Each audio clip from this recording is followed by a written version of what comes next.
Hello and welcome back to Coin Matters channel. We'll be discussing Ripple and XRP today, along with the rest of the cryptocurrency and financial markets. And gentlemen, I apologize in advance for the length of this video.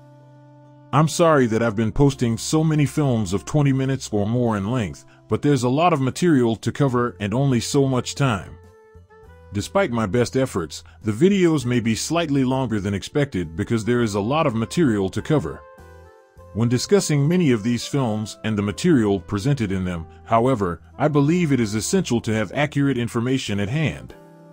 To that end, I propose we jump right in and begin with the tweet I referenced the day before. It's hilarious that people still believe we can halt CBDCs, I said. The concept that money already controls them is too shocking for most people to consider. And yeah, the big point is that, nowadays more than ever, most people are living on debt, so people are always saying things like, oh, well, you seem a little bit too pleased to own nothing around CBDCs. The vast majority of people do not have full legal title to their assets.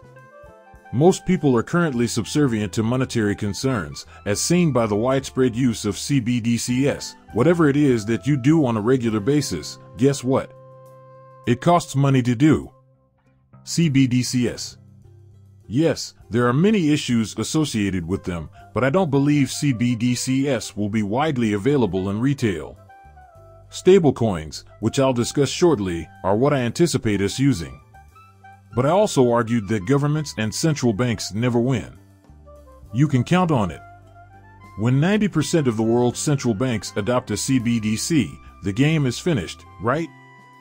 Therefore, as we examine this, I believe that many people do not comprehend how CBDCs will function. I also believe that the vast majority of people are unaware of what a CBDC is. I have heard some people discussing them, but I believe there are still many people who are reluctant to come out of the closet. I would contend that a sizable number, maybe 90% or more, are unaware of CBDCs or even what they are. Also, many people were inquiring as to my thoughts on the recent ban of CBDCs in the state of Florida. This must all just be background noise, right? When it comes to the federal government and the Federal Reserve Bank of the United States, individual states are irrelevant. Right. Alongside the federal statewide prohibition of CBDCs is not happening. And if they do become prohibited at the state level, it won't matter because the CBDC is mandated by the federal government anyway. Also, I'll mention that one of the most influential figures in CBDCs's focus on this area just came to light. It's now abundantly evident that Ripple will play a crucial role in any CBDC system. Many of the top central banks in the world are intending to trial and establish their own digital currencies to complement existing fiat currencies. Therefore, it is clear that the use of CBDCs is on the rise. In addition, I'd like to stress how much I appreciate the final statement about how they've developed their own digital currencies to supplement traditional ones. CBDC, stablecoins, and even fiat currencies all have a place in my ideal CBDC society. I also believe that fiat currency will be eliminated eventually, albeit this process will be slow and drawn out. However, they do provide a few examples to show that this is not the case. Recent news from Montenegro's central bank has disclosed plans for a CBDC pilot project in conjunction with Ripple's presence in Brazil. It's intriguing that the central bank mentions Brazil in its announcement of its ambitions to establish a CBDC in 2024, given that Ripple is a significant player in the Brazilian economy. To facilitate international trade, the Digital Currency Monetary Authority has introduced the Universal Monetary Unit (EMU). Many people interpreted this as a killer of rippling effects. I went so far as to call it ridiculous. These cases show that digital currency is the wave of the future. Learn how the switch from fiat to digital can help you save money on essential financial services, make faster and more secure payments, and lessen your carbon footprint. Central bank digital currency of the future is arrived. Here's more from Ripple. I'm going to say it again, and I want you to listen. Ripple's website provides a thorough breakdown of this topic anywhere you go, such as, for instance, if we click on this link that links to the future of central bank digital money. The examples involving the Bank of England and other institutions are also dissected in detail.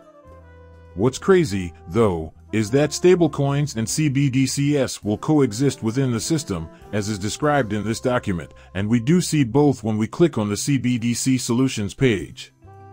The XRP ledger, a private ledger based on the XRP ledger technology, is mentioned if you scroll down. However, this video is also very important. I feel like I'm repeating myself, but I don't think this video is getting enough views. About halfway through the video, they explain how XRP will be used in this framework. As far as I understand it, that's the bridge token. It's being used as a stopgap measure. Even after explaining how Quant will connect the systems, many listeners were still unclear about the topic. Quant will serve as a link between systems. XRP is the link between currencies. That's all there is to it. The two technologies work really well together. This was also tweeted by Brooks Entwistle on the 21st. As a participant in the Inclusive FinTech Summit in Africa, I found it fascinating to see some of the world's most influential people in the financial sector seated next to Ripple. Excellent discussion about the Circle Swift Thunes payment system. If you are unfamiliar with Thunes, you should learn more about it. Their role is crucial. Mojaloop, about which we have already spoken, is a well-known organization with ties to the Rockefeller and Gates Foundations. Somewhat likewise. To be really honest with you, I haven't done a ton of reading about Small. I'll be speaking on more panels tomorrow about the enormous potential of cryptocurrencies to facilitate global payment and settlement interoperability. Keep listening. I've brought it up before. These household names, like as Swift, must leverage the power of crypto or risk losing ground and influence in the payments industry. In my opinion, Swift will implement some form of cryptography. It's impossible for them not to be. We've seen a number of Swift documents, and the company has acknowledged the importance of constant innovation or face extinction. And look, you've got him right here, next to Ripple. I mean, I don't want to legitimize the concept by just connecting the dots here that, like, hey, Ripple is playing a significant role. However, Ripple is always welcome at the table of payment industry executives. Christine Lagarde, managing director of the International Monetary Fund, was seated next to Brad Garlinghouse. You have to be kidding me. Right. Again, like, the linkages are so huge that you can only make so many before saying, all right, okay, listen, they are going to be functioning within this new system. Right? However, centralized digital currencies will soon be available. So many recent press releases have focused on this. The French National Bank has released the following statement in an effort to win over commercial banks to the digital euro. A lot of people in Europe are starting to pay attention to this. Recent developments in the United Kingdom include comments to proposals by Her Majesty's Treasury and the Bank of England to introduce a digital version of the pound and a trial program for Japanese central bank digital currency. There are those in the UK who want the CBDC to be crypto-compatible, while others who want stricter limits on personal holdings. Once more, projects are building up, and plenty of stuff is occurring in and around CBDCs. There will soon be many of them available to the public, I believe. Remember that the cited source was, once you see, the direct quote, and I believe it was from David Schwartz, though I could be mistaken. Two CBDCs have settled their differences at the atomic level. There you have it. Once that happens, you can consider it a go. Because once you do that, you win for good. The end has come. When that happens, things will officially launch. That is the official launch date for the new system. Banks would have to function as middlemen if we did have a CBDC, and we recently saw Fed Chair Powell indicate that the Fed does not favor the issuing of a CBDC over here from Anderson. To state my case, I feel like a lot of the discussion here is, how do I put this, manufactured. It's designed to throw off the average person. In addition, I believe that many of the things we are witnessing are merely attempts to divert attention. Anderson remarked that the Fed's statements concerning cryptocurrencies, cannabinoids, and similar topics warrant further investigation. We were not surprised because we are on par with Wall Street. And now for some quotations. Some banks and other financial institutions are lobbying the Federal Reserve and Congress to delay the introduction of a digital currency in order to protect their interests and prevent a radical shift in the way Americans use money, realizing there was a risk to their bottom line. While payment giants like Visa Incorporated and MasterCard Incorporated are trying to collaborate with central banks to ensure the new currencies can be used on their networks, the primary trade association for banks has advised Congress that a digital dollar isn't necessary. They're all worried that your innovative payment system will put them out of business. According to an expert from Compass Point Research and Trading LLC, the launch of a U.S. virtual currency is still years away because it needs approval from Congress, the U.S. Treasury Department, and the Federal Reserve. They haven't even figured out how a digital dollar would relate to the existing financial infrastructure yet. Financial sector executives are understandably concerned about the apparent U.S. and international commitment to digitizing their currencies. Again, it shouldn't come as a surprise that the industry's top players would like a piece of the action. After all, nobody likes seeing their market share erode. They are concerned about losing their profit. They're profitable 24 hours a day, 7 days a week. Right. They're determined to keep it that way. What's really significant, though, is that 90% of these central banks are already heading towards a CBDC, as I mentioned at the outset. In my opinion, all of the major financial institutions, credit card companies, and other market participants will be involved. And yet, it seems to be taking place. Whether or not the United States is prepared is irrelevant. It's happening as you read this. And we did observe that a dollar CBDC is a direct obligation of the Fed, but a stablecoin issued by a private sector entity is a responsibility to the entity issuing the stablecoin. Wall Street is campaigning against the Fed because this has so many repercussions. And some folks are making it sound like the others are all bluffing. In the not-too-distant future, this will shift.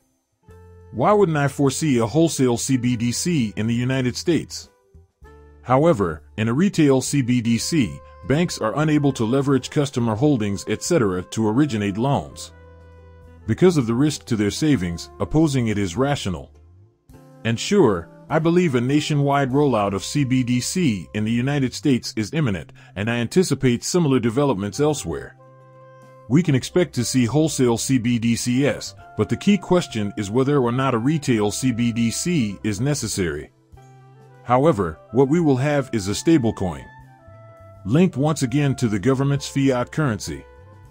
For instance, the United States will have its own stablecoin pegged to U.S. reserves or otherwise functioning similarly to the dollar but in digital form. However, this coin will be steady. This means that CBDCs and stablecoins will exist side by side. For this reason, I believe that Ripple's website recently updated a section where only central bank digital currencies were listed. Now that we have CBDCs and stablecoins, it is also evident that many of the materials surrounding the global stablecoin effort assume that virtually all central banks will adopt the same stablecoin. Several publications have emerged recently that discuss the need to unify and bring together a regulatory framework for stablecoins so that they can be used in the global financial system. That's something else I think is going to be very important to keep in mind in the future. Thanks to CBDCs, I believe we'll have government-backed stablecoins. It's amusing, though, that the Fed has been vocal about CBDCs, stablecoins, and crypto in general, and that the Fed has ties to Ripple. I've mentioned it before, even in connection with Valentine's Day. Like I said before, I think Ripple is a cornerstone of the future of finance. There is no question in my opinion that they are. Individuals are free to draw their own conclusions. My thoughts, after all. I mean, I have no idea what the future holds, but Ripple seems like a major factor to me. The complaint filed by the SEC is, in my opinion, groundless. I believe its purpose is to divert attention away from Ripple's actual work and onto something else. Meanwhile, behind the scenes, there are reams of paperwork proving that every significant stakeholder is, in fact, collaborating with Ripple. What's crazy is the announcement of, well, Ripple as an example of the method used by Singapore. That, in my opinion, is a pretty big deal. And we have discussed it to some extent. We gave you the details. Additionally, I know for sure that you have many of the contacts with Ripple's top leaders.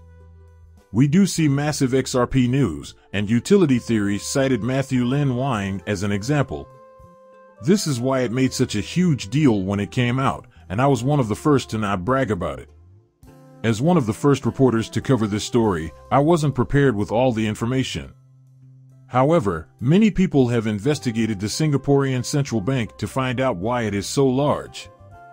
Here is the reasoning given by Matthew Lin of XRP's Ecosystem Clarity to the Monetary Authority of Singapore. The Powered by Tribe Accelerator and Apex have organized this for you. With their help, the International Monetary Fund, the World Bank, the Asian Development Bank, the United Nations Refugee Agency, the United Nations Development Program, and the Organization for Economic Cooperation and Development are all represented here. All of these entities play significant roles in the international monetary system.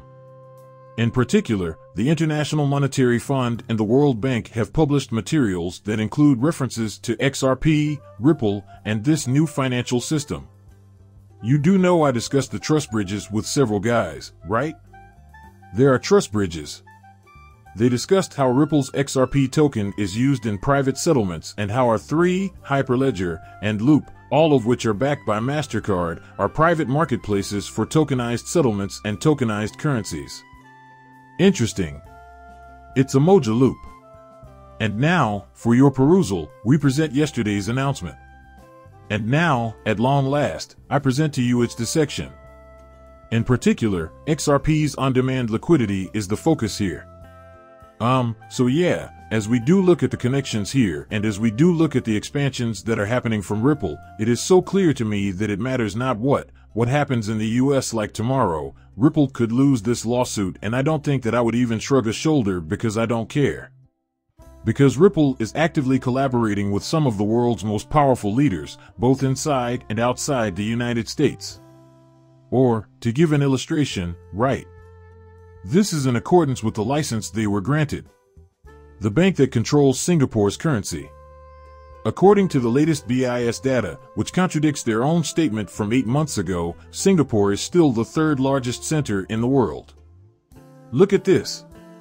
The average daily trading volume in Singapore is at $929 billion.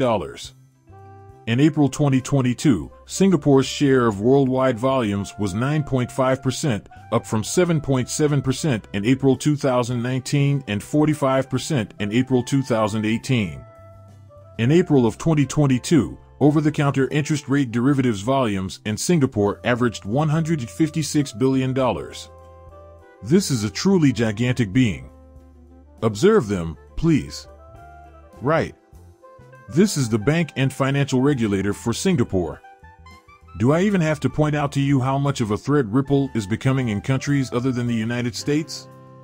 Among major financial institutions, this one ranks third. The name alone is enormous. And I'd like everyone to see the big picture of the interdependencies that Ripple is establishing. Keep in mind that yesterday, this very thing occurred, as tweeted out by Christine Lagarde. In Frankfurt today, I had the pleasure of meeting Michael, SBA, Vice Chair for Supervision at the Federal Reserve. Do you want to know the funny part about this? Michael Bach, a former crypto advisor, has been named the top U.S. financial regulator. The Senate voted to confirm Barr as the new Fed Vice Chair for Supervision. Barr formerly worked as an advisor for Ripple and for Obama's Treasury Department. It's worth repeating that there are really extensive ties between several of these well-known names, including, hey, even Rosie Rios. Take a look at the roster of A-listers that Ripple has assembled for its board of directors. Come on, guys. All of these powerful figures moving into high roles at Ripple, including both current and former Ripple personnel. Do you ever stop and wonder, okay, what do they know that I don't know? A very elementary Ripple was used. This is an approved business. In addition, I think the SEC should drop this investigation involving Ripple. Ignorance is supreme. Ignorance is supreme. It sounds like there's a lot of hubbub in the aftermath of the legal action. I mean, how many people do you think will dump their XRP after Ripple publicly admits they lost a case? And trust me when I say that the percentage is high. And while we see the price of XRP fluctuate, and if we do lose, guess what? I will be buying. Already, major institutions like Singapore's Monetary Authority are collaborating with Ripple. While they're in court with the SEC, tell me this case is ridiculous without actually saying that it is. Right? Finally, I wish you all a good time watching this film. If you enjoyed it, hit that like button and sign up for our push alerts for even more free videos. Bye.